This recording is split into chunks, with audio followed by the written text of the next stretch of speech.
Ed Gonzalez, Harris County Sheriff, out here joined by several of our members. To my left, we have Lieutenant Perry, Sergeant Thomas, Sergeant Davis, and Lieutenant Bruce. This afternoon, the preliminary information that we have is that an individual pulled up here to the gas station, went to one of the bays.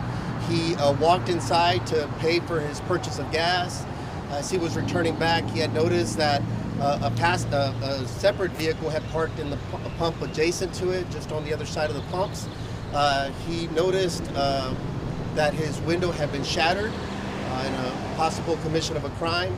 As he approached, he noticed a car backing up in an effort to evade and flee the location.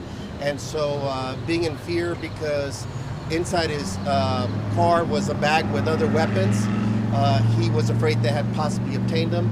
So he opened fire on the vehicle. The vehicle fled the location. They went to a secondary location, and ultimately we determined that they were there. 2 males were wounded. At this point, we believe they're probably non-life-threatening injuries, so they'll probably survive their wounds, but they are being treated. At this point, I would say they're both in fair condition. One is undergoing surgery for an injury, so that could always change, and we'll update as we go forward. At this point, we'll get the basic facts. The individual that did fire his weapon is cooperating with the investigation. Obviously, we'll run this also by the district attorney's office and see if charges are applicable or not. That's something that we determine in consultation with them. So at this point, that's all we have right now, and it's still an ongoing investigation. You guys know, so there's two suspects. Are you guys looking for anybody else? Not at this time. We know of at least 2. It's possible there could have been other people in the vehicle. Things like this happen very quickly, so we don't know. But at this point, we know of at least 2 individuals that were in the car, and they were both wounded by the property owner.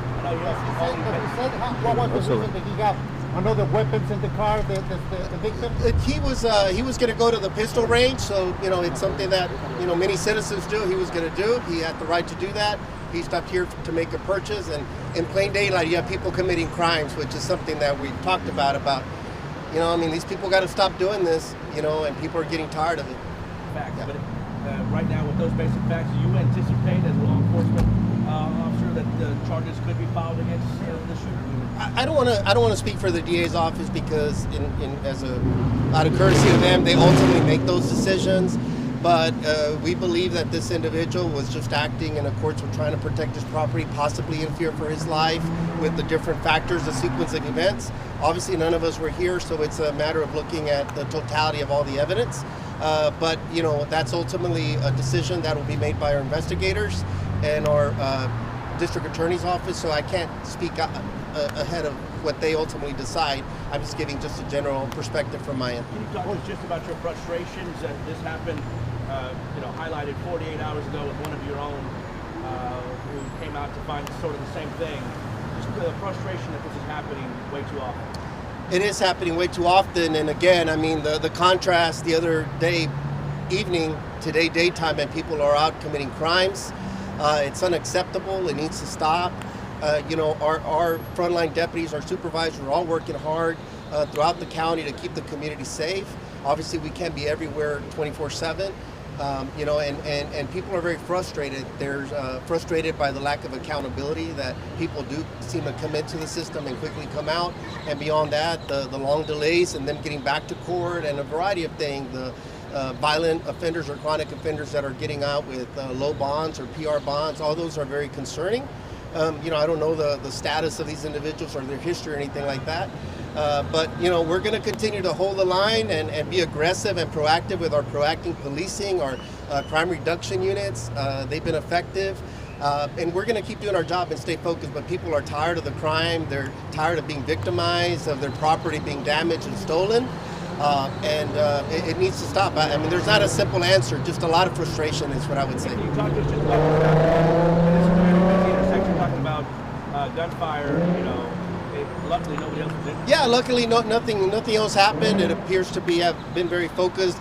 This individual seemed to handle himself well under the circumstances, and no one else was injured. But again, there are risks that do happen when people do open fire like this. A busy intersection, just on the other side was a street. Some of those bullets could have gone that way. So there's a lot of factors to consider here. Ultimately, if you see a crime, we always encourage people to try to call first. If they can call and let us know what's going on. But sometimes these things happen very quickly, like we saw with our deputy the other day.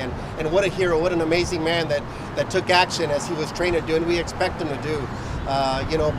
But we want to make sure that the community, the hardworking communities out there, that they're protected, that they feel safe. And it's going to take an entire community to make sure we step up and hold people accountable to make sure that everyone does better. And as far as the shooter, can you talk to us? I know you just got on scene not too long ago. What his demeanor is right now, and is he going to be let go from here, or is he going downtown?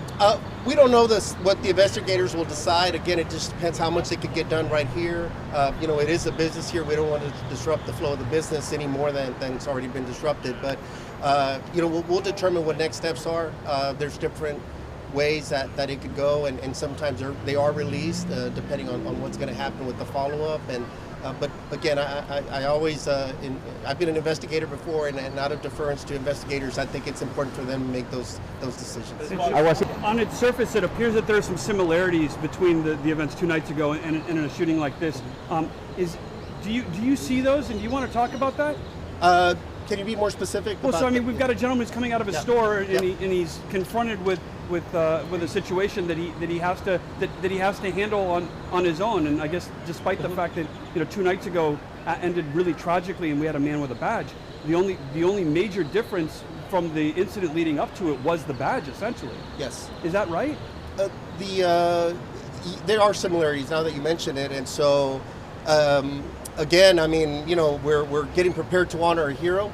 Been visiting with the family quite a bit, making sure that we're comforting them. And you're right, they were both coming out, separate situations, but coming out and witnessing a crime occurring before them, the commission of a crime. We saw that today. We saw the other one. It's unfortunate that our deputy, our hero, encountered males that were armed, that returned fire, that engaged them. He was able to return fire, stay in the fight, the heart of a lion, and really just, stayed in the fight until the very end. And so he was in service, protecting his community, and his last act was to protect his wife as well. And so again, our condolences go out to the family. ¿Cree que el castigo para